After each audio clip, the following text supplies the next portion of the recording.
Hey everybody, welcome back to the channel. We just got done testing out the Star paddleboard fishing paddleboard.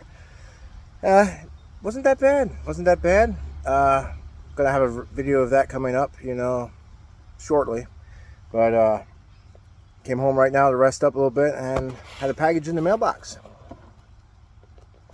So figure we're gonna open it up together and see what's in here.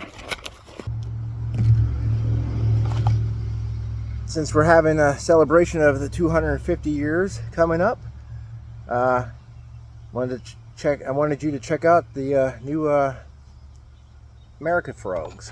Googan Squad and Shields teamed up, and they're the exclusives. This one's the America.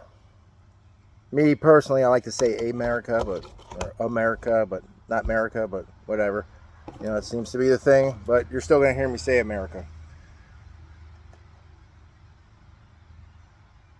Boom. Yep, got two of each. Actually, you know what? Yeah, okay, I got two of each. At first, I thought they sent me only one of these and three of these. No, that's not what I wanted. I wanted two and two.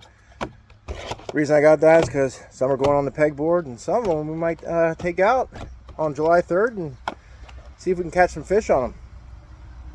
They are pretty cool looking little frogs. A lot of people don't like Googan Squad, but everybody has their own baits. I think these are pretty cool looking, and they're going on my pegboard. So anyway, there's the first look at the America frog and the Boom frog. It's a Shields exclusive with Googan Squad. Hope you guys have a good day and enjoy the rest of your weekend.